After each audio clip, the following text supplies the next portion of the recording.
and welcome to the ServiceNow Army Team webinar series.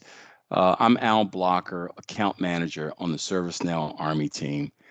Today's session is delivering high performance business services with IT operations management and AI ops. Let's start with some quick introductions.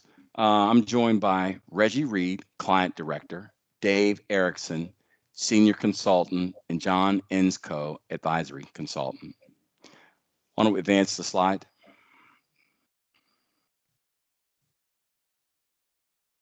Next slide, please. Sorry, Al, I seem to have lost control. Give me just a second here. Okay, no problem. I'm pushing the button. It doesn't want to move. Let me stop and reshare. Okay.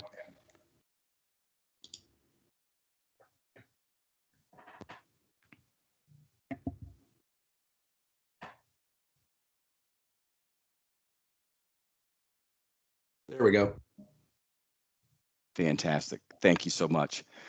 Just a quick overview of the agenda. We'll start with ITOM. We'll transition into CMDB, delivering high performance business services with AI ops. We'll do a demo. We'll then go into Q&A and we'll wrap the session up. Next slide. Okay. Again, this is the ServiceNow Army Team Tech Talk series. This is track number 7, and they run every Thursday from 11 until 12:30, and this is through October. So if there are any questions during the webinar, you can either type them into the chat or email your questions to the Army Team alias. Special note for anyone out there considering implementations or deployments or even special projects with any of the featured workflow solutions that we present during any of our webinars, please reach out to us at the Army Team alias so that we can dedicate the appropriate resources to you. Next slide. Okay, for the Now platform, the building blocks are essentially centered around IT, employee, and customer service. ServiceNow applies one language, basically one architecture that gives you one pane of glass, allowing you to connect to people, departments, and processes. And this is all done through automation, basically freeing you from those day-to-day manual, mundane processes. Next slide. Okay, the capability map. So as you can see, there are many workflow experiences that we can cover. But today we're going to focus on ITOM. And with that, I will hand things over to Reggie Reed.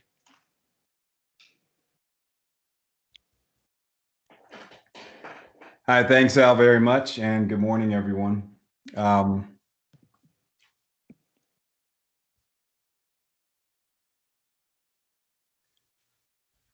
right, thanks. I see the slide now.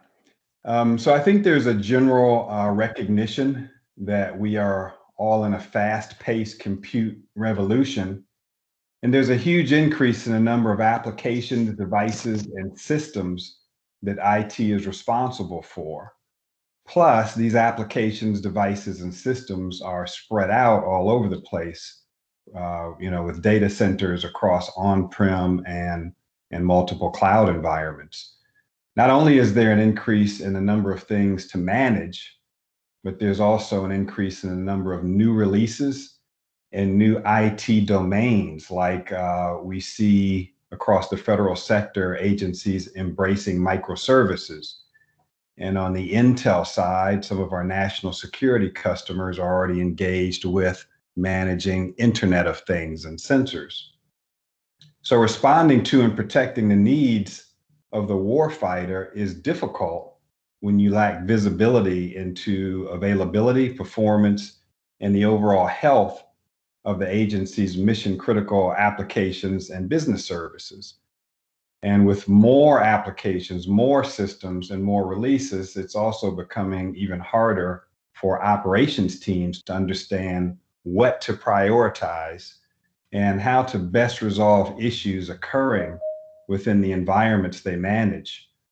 So from a mission perspective, and we're going to talk about this in detail with this tech talk, understanding how your infrastructure components correlate to specific business services to determine impact or priority during, as an example, a security incident is and will continue to be critical to the warfighter.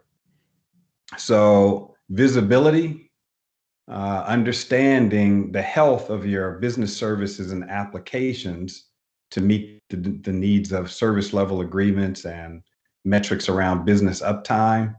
And then also looking at cost governance to run and manage your IT infrastructure across on-prem and cloud are all capabilities and features out of the box with ServiceNow's IT operations management solution. Next slide.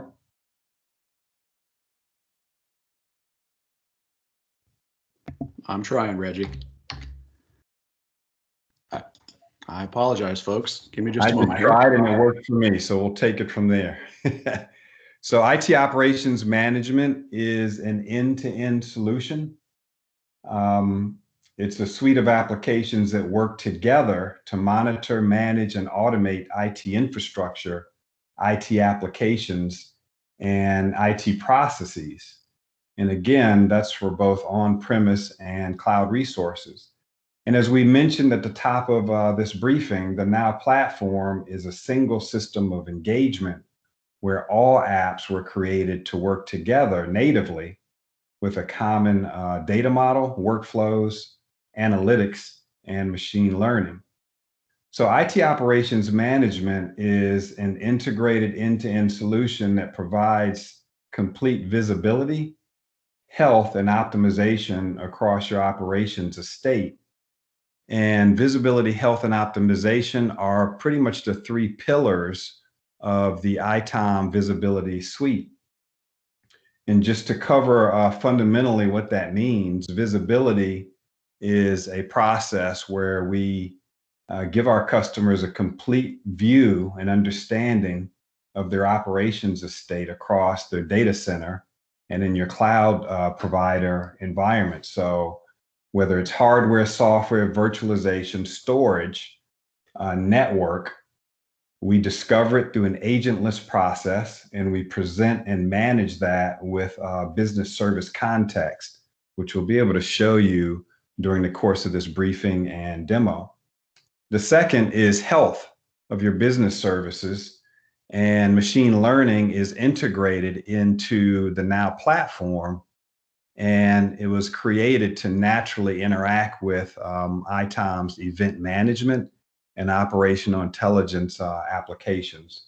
So with health, you have an opportunity to ensure you can understand, visualize, track, and maintain health across the services delivered by your IT team and move from reactive problem solving to proactive predictions of potential issues using our AIOPs.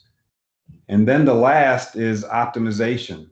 Through the understanding provided by visibility and health, we help you drive better decisions to increase service agility and improve operational efficiencies, because there's a process where many of the manual processes go away. So this allows you to gain a detailed understanding of the health of your IT environments and the impacts any event or incident may cause. And lastly, IT operations management provides the ability to manage cloud resources, automate, do auto remediation, and automate internal workflows. So at ServiceNow, we are working to create a model where operations is seen as an accelerator to the mission. And oftentimes operation is seen as just a support function. We believe operations will play a critically important role in helping to drive new missions and other key initiatives based on the applications and services they deliver. And in particular, as you look at major initiatives in and around the Army, including enterprise IT as a service and a lot of the cloud migrations. So let's talk about how we do this, how we deliver the IT operations management solution employing AIOps, and how we do it today. Most federal agencies are already using multiple monitoring systems, usually segregated by IT resource type silos. So an example would be a monitoring solution for Windows servers, one for Linux, one for network devices, storage devices, databases, cloud providers, and the list goes on and on. At ServiceNow, using the IT operations management solution, we aggregate this data into a central view via a mid server that resides in the customer's network and either pulls data from monitoring systems using type specific connectors or has event data pushed to it. We transform the event data into a normalized format, identify and eliminate redundant events, like where monitoring systems sends repeated messages or changes of severity, or another monitoring solution sends an event on the same resource and metric. And then we create and or augment alert records. Additionally, we monitor solutions which can be integrated using standard REST protocol in JSON payloads, which can be visually mapped to the ServiceNow normalized format. So a customer is able to use the IT operations management suite for all of these capabilities, consolidating point and best of breed tools that typically don't communicate with each other anyway. And we're able to deliver executive and analyst dashboards, et cetera. Throughout the industry, we hear this term of single pane glass, but we're able to deliver that to our customers. Okay, John, I'm going to switch over to you, and hopefully the slides are advancing on my side. Yeah, I think we're okay now. Teams and I were arguing for just a moment. So we talked a bit about AI operations, what that does and what the benefits are, but we wanted to show this one slide to make things a little more specific. In the center, you can see the AIOps engine category with all of these real deal data scientific type terms, aggregation and different algorithms and the Bayesian network. These are things that I don't understand at a deep enough level to talk about, but what I can say is we have real data scientists on staff, and we've been working on AIOps for quite some time with best of breed processes and technologies. So if you think about your event sources on the left side here, machine, network, application and transaction logs, configuration data feeds, and API connectivity, all that comes into our AIOps platform within the context of your business and mission critical applications. Think about emails, CRMs, mission profile applications. We want to make sure that we can collect all of that data from your IT estate and aggregate it in one spot where we've done noise reduction, deduplication, root cause analysis, and event correlation for you to lead to what you see in the lower right, which is predicting outages before they occur.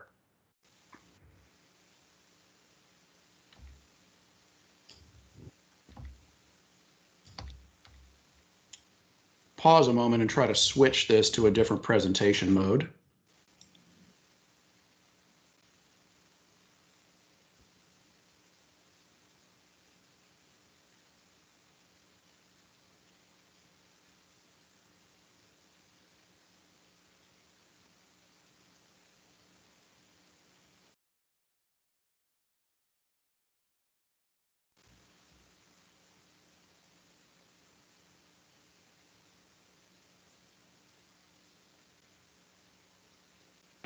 Okay, can that be seen all right, Reggie?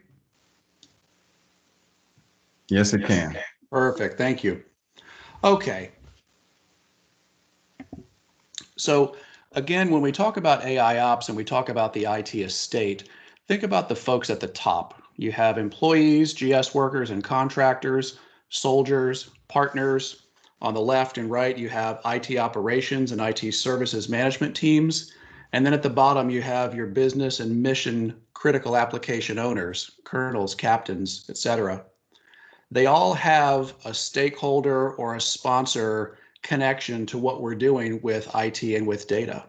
And so by bringing that all together in this model here with AIOps, machine learning, and big data with continuous insight for monitoring, service desk engagement, and automation, we can improve the way that we run IT operations to do what Reggie talked about a moment ago, switching from a predictive model into a proactive and business and mission oriented model.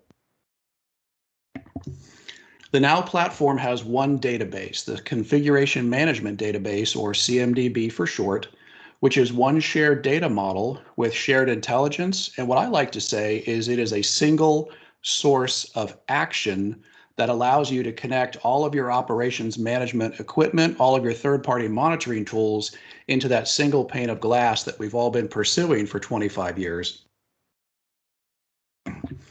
So when you have one location to work from that aggregates all of your most important data, it creates visibility around how we're running our business and mission critical apps.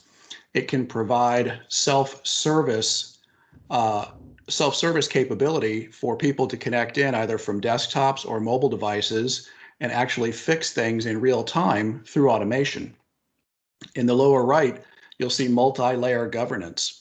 Imagine being able to better provision, roll out, and retire assets because you know exactly who owns them, what they're doing, and what business applications they pertain to, which leads to the lower left there where it says cross-enterprise workflows.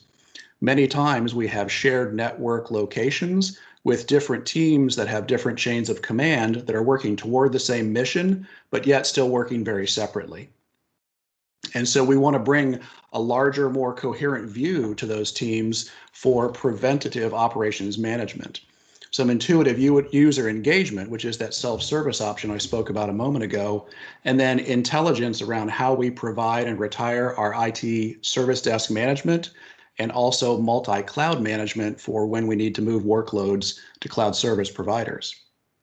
And so to simplify all of that, we have this graphic where you see in the upper left, number one, we're mapping all of our business services to the physical, virtual, and even container and microservice level infrastructure. And then on the right, we want to keep that maps current with real-time data that tells us about the health and operational status of all of our configuration items. In the lower right, number three, we do that by ingesting events from across the IT landscape. Traditionally, you think of things like Splunk, SolarWinds, LogRhythm, other syslog type devices. Well, many of those are managed by separate teams that may not know each other or may not even be co-located together, but yet it all still drives one or two business and or mission critical applications. So in the lower left here, when we start to aggregate that in one place, it allows us to have visibility and then to prioritize issues when they occur, either degraded performance or failures, and also bring automation to the party to have a more rapid mean time to recovery. And so in the middle here, number five, it brings us visibility into the health of our business and mission services that we haven't had in the past. And we spoke a little bit earlier about how we collect data. So we have something called a MID server, Management, Instrumentation, and Discovery. And it's a small footprint Java application that runs inside your network, and it can be on one or more network segments. It's always your choice. And its job is to talk to the devices on the network using the native protocols that they're already using. It collects that performance data and then sends that back to the ServiceNow cloud to your specific instance on port 443. So security and firewall teams love this because they don't have to open up a special port or create a special rule and analyze whether or not that traffic is allowed. And what that means is that it's easier to gain and maintain your existing ATOs. And the process that we go through for discovery is in 4 parts. To begin with, we scan the network by IP address and figure out who's out there and who's connected. Then we begin to classify the devices that we have found. In other words, who's a load balancer, who's a server, who's a storage array. After classifying into what is called configuration item or CI type, we move on to specific identification. If it's a storage array, is it NetApp or EMC? If it's a server, is it Windows or Linux? If it's Windows, which operating system and which patch level? And then finally down to exploration. This is where we figure out every attribute that we need to collect for that particular configuration item class. And then also what ports and protocols are in use and who else is that device connected to. We start to build relationship maps that tell us who's connected to who, what applications that they're running, and that allows us to build what we call service maps. And that looks a bit like this. So on the left, you'll see devices that we've discovered by category: load balancer, app server, virtual servers, and others. And then in the center, we just jump ahead to the application dependency mapping. And that allows us to determine which load balancers are connected to which web servers, down to the databases, down to the physical hardware, so that we know who's who and who's connected to who. And through that, we can build discrete service dependency maps that allow us to say, for our email system, these two load balancers connect to these two web servers, back to these three databases, and finally back to this physical hardware. And a service map looks like this. It's a collection of configuration items that tell us very specifically which devices are connected to which others to deliver a specific application. And if a configuration item is used in more than one application delivery, then it will show up in multiple service maps. And so that's why we call our service, our CMDB, service aware, because as we ingest information from third-party management and logging systems, it allows us to understand the health and readiness of each configuration item, and then display that health on a service map in the context of the business and mission critical applications that it's delivering. So there are other products out there you may have seen or worked with that have CMDBs, but because they don't have the service aware component that we do through continual discovery and ingesting events from third-party products, they work more like an inventory system that are harder to be valuable to you, and they certainly don't drive a real-time platform for how your business and mission critical services are operating.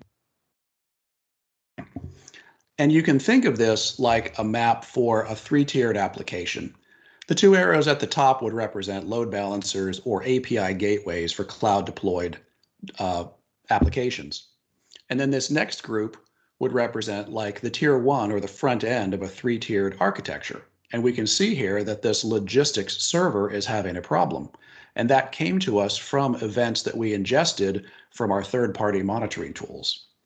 Down here, we have these Glassfish application servers, and we also have an error on this particular one. But what's most important in the service map is that we have a problem with this Oracle database, or possibly with the virtual Windows server that it sits on. Huh?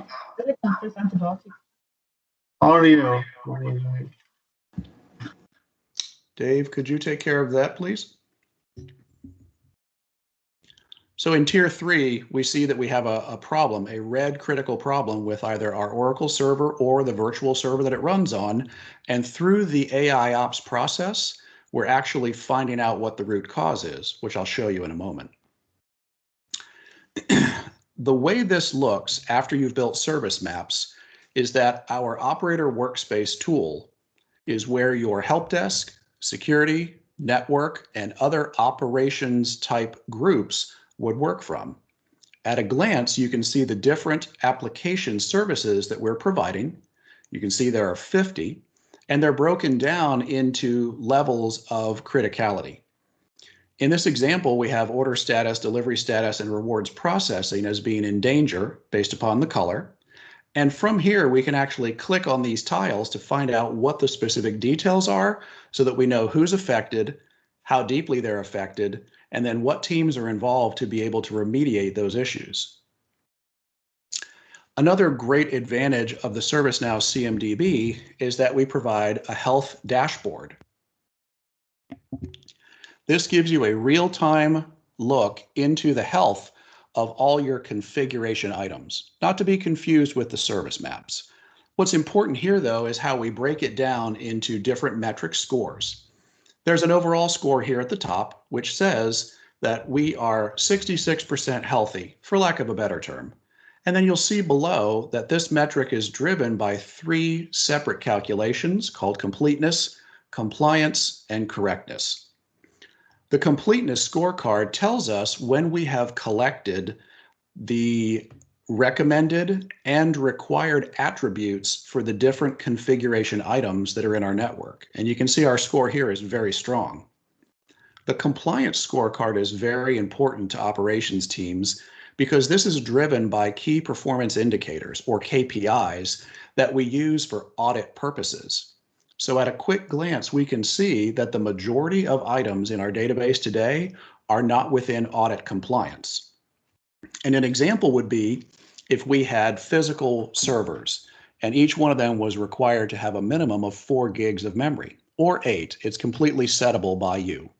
Well, when we do the discovery process to find the CIs in our network, we find that some servers still have 2 gigs, and maybe we didn't know, and maybe they should be upgraded or possibly retired.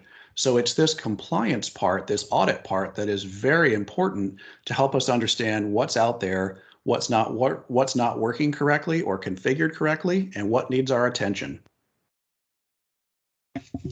Lastly is the correctness scorecard.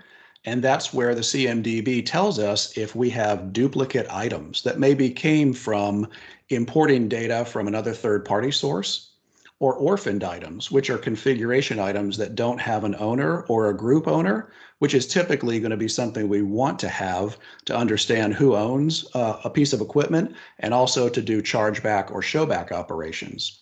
And then lastly, staleness, which simply means that we've collected a CI in the past through the discovery process, but we haven't seen it online within a certain period of time. By default, it's 7 days, but you can also configure that to be whatever you need it to be for your specific operations. And I'm going to pause there for just a moment so we can get ready for the demo and see if we have any questions to answer.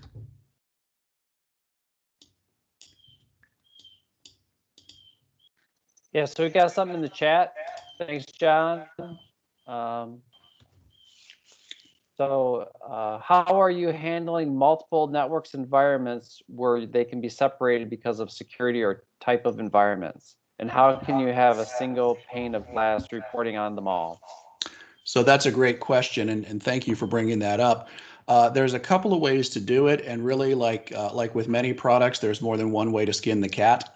What I've heard some organizations are doing is deploying a mid server on each network segment that they need it to report on, so that they don't have one server in one location that has to have security rights to reach out to every other network segment. I've also heard that some agencies will create or utilize a management network, like an out-of-band network that is allowed to talk to devices with existing management software, and use that route as well. And I hope that answers the question. But because this is the mid server is a lightweight Java server that can run on Windows or Linux, you can put it almost anywhere, and it's very non-interruptive. Gotcha. He might be also talking about Nipper versus Sipper, so you're not gonna be able to have yeah, that's what he said. You're not gonna be able to put a mid server on Sipper and have it reporting back to Nipper. I'll let you answer it. I've got some comments on that too, John. Sure. So one thing I've heard about that, because we do have customers in the intelligence agencies as well, is that they will create a policy and a security architecture that allows them to use a proxy server to get data off of Sipper to Nipper. But I think there's a way that can be done manually as well. And frankly, I'd like to take a note. If we could collect the person's information there, I'd like to get them some more specific info, because that's about the extent that I know on that one. Yeah, and I've hit that before too. And a lot of times, yeah, through Guard, it could be through just a simple manual file, send it through Guard. I've also heard people doing like a web services calls through the guard from Nipper to SIPR. Typically, you're not going to go SIPR to Nipper. So we have another question in the chat. So yeah, so is service, well, A is service mapping, is discovery required for service mapping? Is service mapping done automatically after auto discovery? And can this be customized for a specific customer? Thank you. That's a perfect question. And the answer is both automatic and manual. Once the discovery process runs, there is a manual process where someone needs to build and approve a service map, which is something that you would want to make sure that it's accurate. Because if you think forward to how we're going to use the service map in an operational way, you wouldn't want something out there that is misconfigured and doesn't accurately represent the configuration items therein. And also, if you have an application that's being created through inputs from configuration items that different teams own, especially if they were not co-located teams that didn't know each other, you can break out the different parts of the service map for approval to make sure that everything that was recorded is accurate, so it gets approved by an individual. And then in the final steps, it gets approved for usage, and that's when it will show up on the operator workspace. Cool. And one more question. I've got a CMDB now. I'm assuming a non-ServiceNow CMDB. Can I use that data? You can, but the answer to whether you should or in what way is variable. The reason is that the ServiceNow CMDB is very broad and very deep. It's something we've been doing for many, many years. Other CMDBs in the industry wouldn't have the same information in them, and they wouldn't have the same data format, but there is a way to bring in data for specific attributes from specific other data sources, and you can control when you do it and how you do it. It's a much more detailed conversation. The short answer is yes. The longer answer is it would depend on the specific need and usage. Gotcha. Okay. And one more popped up in the chat. What's the difference or relationship between hardware and software asset management in the CMDB? Okay, I'm not sure I'm clear on that, so I'm going to take a shot here. Hardware and software assets are captured the same way through our discovery process. They are processed differently because of our IT asset management product. So I'm sorry I can't give you a better answer because I'm not clear on what the gist is here. But if it's simply just a matter of how do we discover hardware versus software, it's an identical process. It's just the discovery process, which I'm actually showing here in the demo. It's done through what are called discovery schedules. And as an example, I have one here that I just created called Fort Bragg, which shows a range of IP addresses for all configuration item services. That would be looking at processes running on Windows and Linux services, as opposed to this one here, which is on the same network, but is designed for all configuration items. And so that's what would capture hardware, software, storage arrays, switches, routers, etc.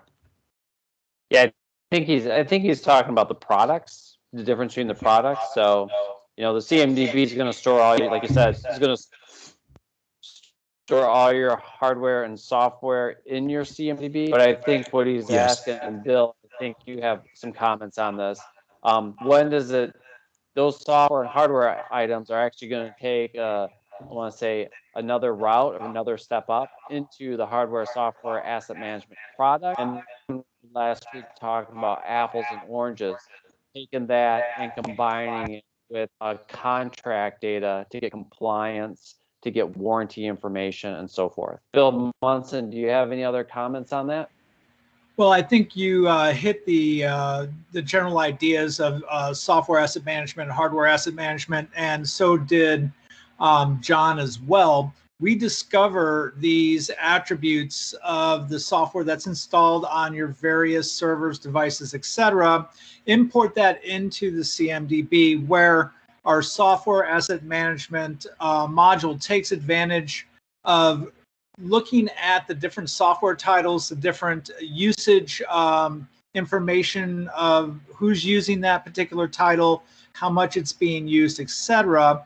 We normalize that information against a software title database that we have in near real time. And that way you actually understand that the software titles are the same across all the different name types that you might have in your environment. Now, at that point, you can take a look at, after you've normalized all the software and hardware inventory that you have, comparing that against your contracts. What licenses do you have provision for? What are you licensed or your entitlement may be? And then you can make some decisions. Okay, this software is going to expire within a certain amount of time. I need to relicense this, or I'm oversubscribed and I need to reduce usage of a particular title. Oracle is famous for that, right? You oversubscribe on Oracle, your software audit comes once a year from Oracle, and then you end up having to pay a very large bill because you didn't know that you were oversubscribed on that software. That's what we provide. I hope I answered your question. Yep, sounds like it. All right, thanks, John. Continue. Thanks, Bill. Okay, and thank you, Bill. I appreciate that. This is an example of the operator workspace that we talked about earlier from the slides. And as I said earlier, it shows you at a glance all of the business services or service maps that you're monitoring in your environment. So as an example, like the slide, we have these 3 applications that are in serious danger, and then we have one that's in a less critical state.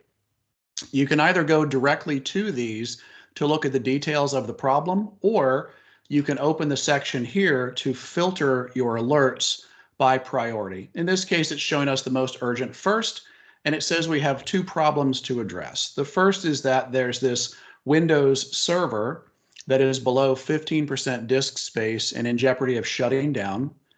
And then on a different set of CIs, somebody is exceeding an 85% threshold on the CPU, which is something that we don't want, and also something that is a settable parameter based upon how we want to run operations. What's nice here is you can see the alert that was generated from this 20148, and you'll see in a moment how this is the deduplicated root cause analysis alert that came from multiple alerts from different third-party monitoring products. So from this tile, I can either click and go directly to the alert, or I can just click to double check that I know which business services are being affected by this particular configuration item, the virtual Windows server. If I go to order status, I can click and look at the details of how this is created, meaning what configuration items are a part of it and what are some of the other details that we might need to know. I have that tab open here under details, and it will show us things like where something is located, information on CI health, relationships, a timeline of the last 2 weeks if there was content to show of how this has been performing, general info about ownership, group ownership, things like that. And speaking of building service maps, once you do, this is how you denote whether they are most, somewhat, or less critical based upon how your business environment runs. From here, you can look at the entry points, which are going to be either API gateways, load balancers, or it could even be a load balanced virtual IP in a clustered server scenario. Related configuration items, those that are directly affected, past, current, and planned changes from our ITSM platform. Most importantly, the related alerts. So 20148 is what we saw a moment ago on the operator workspace. And what's most important is that we see this is a group, or excuse me, this is an automated alert under group, which tells us that it was correlated by more than one secondary alert. So if we click here, it'll take us to the alert tab where we can gain some more info.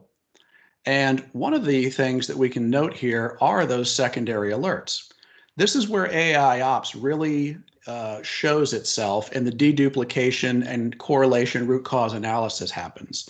So you'll see here under source, we have SolarWinds, VMware, Dynatrace, which is a cloud monitoring tool, and Oracle Enterprise Manager. So all of these alerts came in at relatively the same time. They were all logged by ServiceNow as secondary alerts. And once the AI process went through this, it determined that these were not really what we should be looking at, but rather just this particular one that's related to the disk space. So then it rolled it up into the singular alert here, 20148. From here, a help desk, NOC, or security operations person could look at additional metrics, which would be things like how has it been performing? What is the start and end time for what we're looking at? And they can actually do troubleshooting directly from this alert. They could assign it to themselves if they needed to. They can create a case if they're using our case management product, but really at this point, they don't have to do anything because this is going to be alerted out through the alert process and the incident process to the teams that are affected based upon the way that the service maps were built and also based upon the way that your alerting is done. Now, we can also look at the service map for order status if we needed to, which shows us all of the components, the CIs that are required to deliver the order status service. And from here, we can click on the full map, which takes us out into a larger and more detailed view so that we can actually do some triage, troubleshooting, and even fix the problem. So again, here is the view of all the configuration items that are in there. And I apologize if this is a bit small. There's a lot of data on the screen. What I like about this, though, is it shows you at a glance that this logistics server is a problem. This Glassfish server is a problem. But because of the colors, we can see the Oracle database or the virtual server it lives on is really the key thing for us.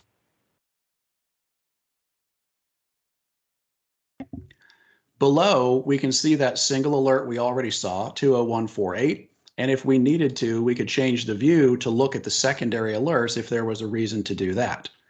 But the real magic about AIOps in this case is this timeline, where we can compare known good running status to this part right here where things started to go badly for us that led us up to the part where we have the critical error based upon that disk space problem.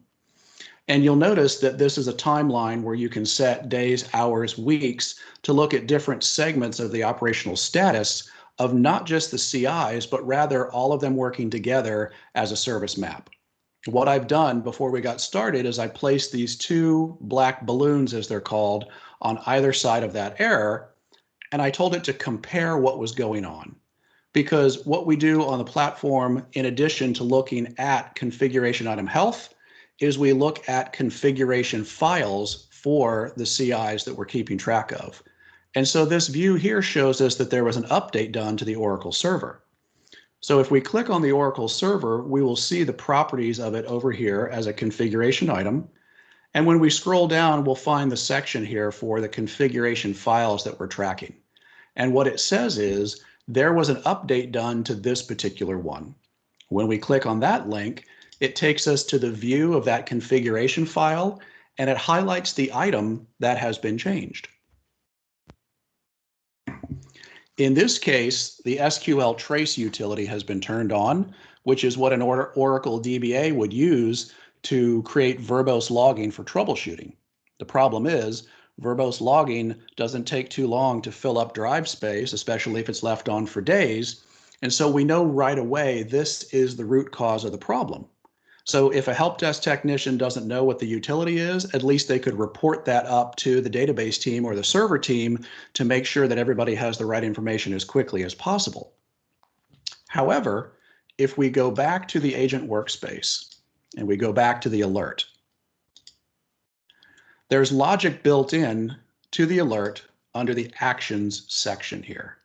And it's a little hard to read, but this says expand disk space. And when I hover over that, you'll see there's a rule behind it called handle hardware disk space alerts.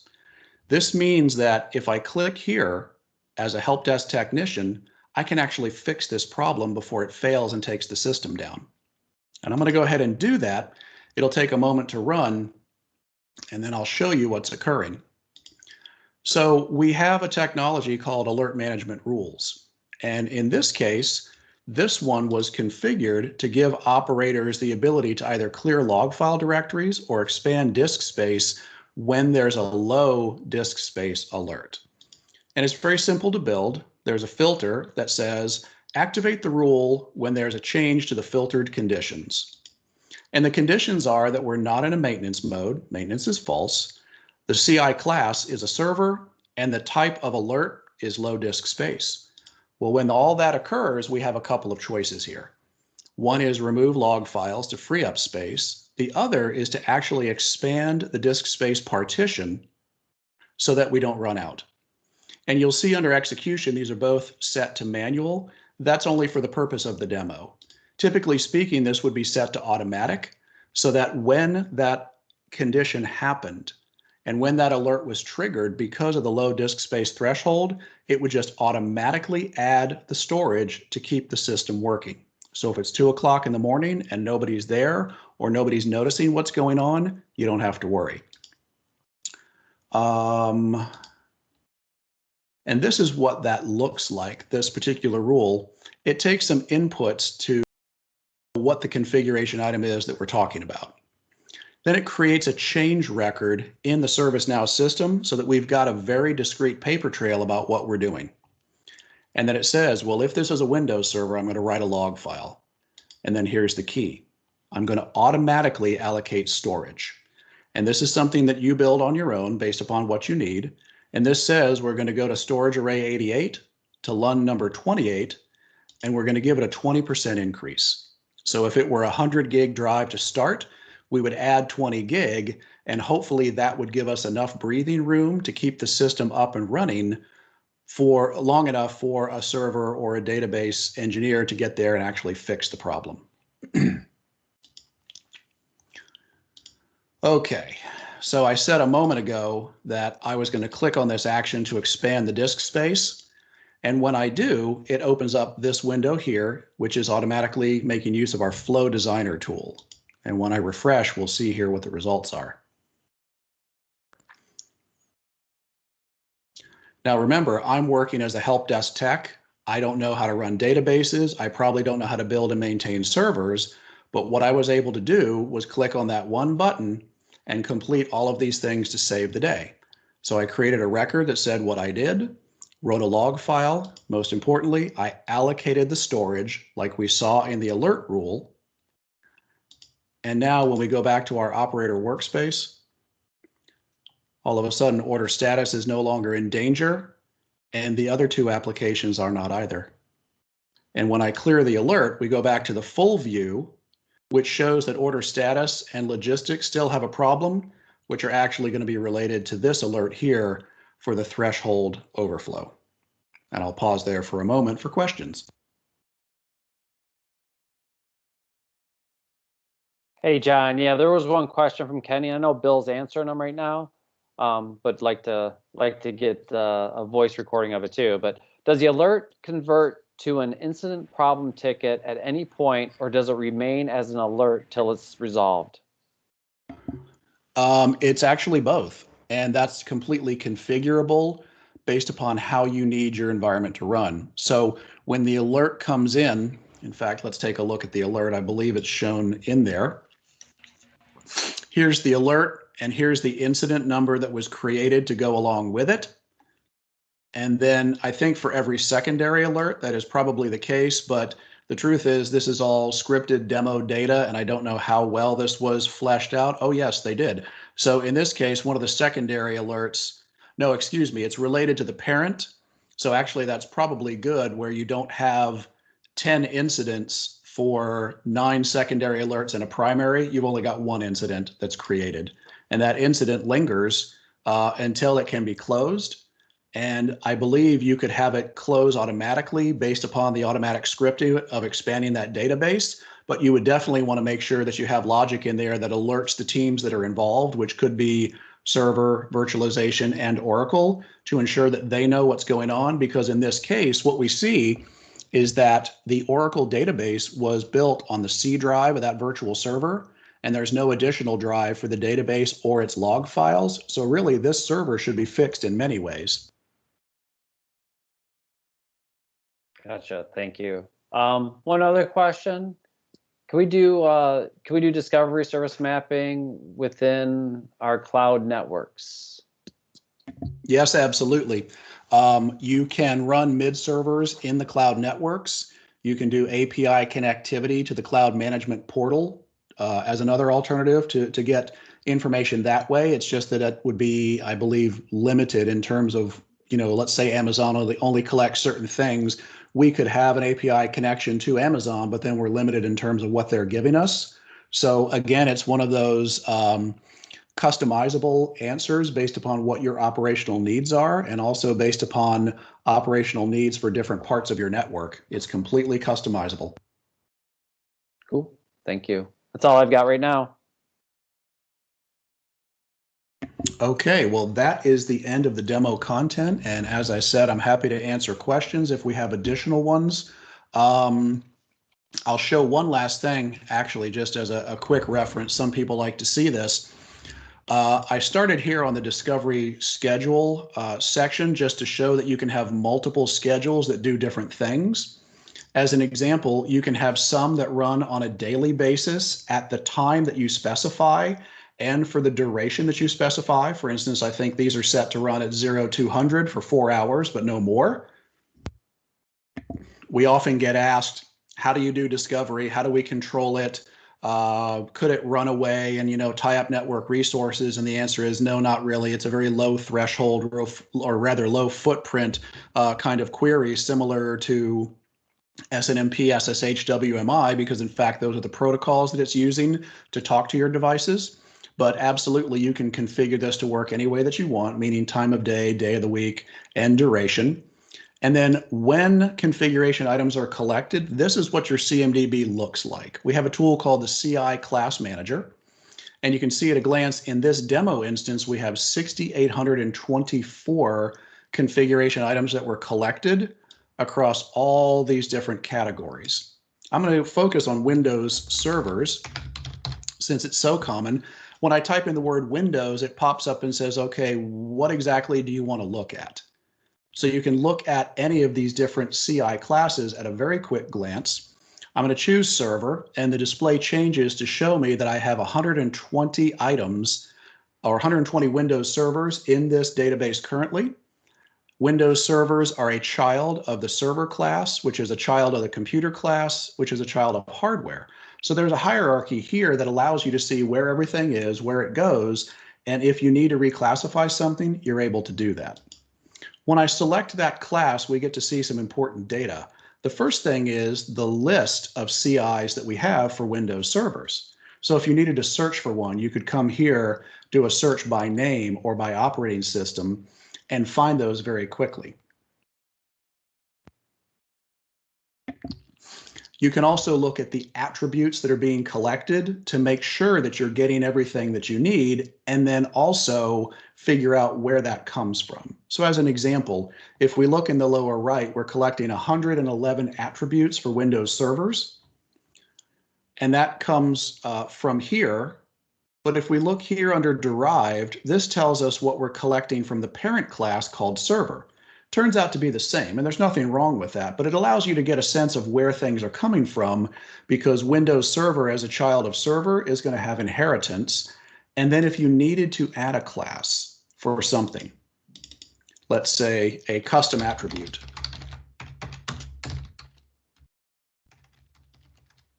you can do that very quickly. And it creates a column within the Windows Server table name called custom attribute. String type, you can specify how large you need it to be based upon what data you're collecting. And then what I think is most important is the fact that you can make it a mandatory collection. That way you can report on things through the CMDB health dashboard over here that will drive this score based upon audit compliance. If you're not collecting required attributes, you're going to be out of compliance.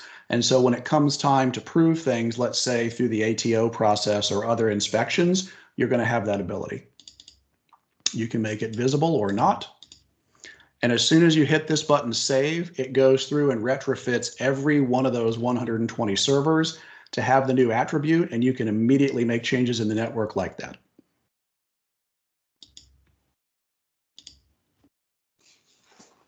And that is all I have for the day.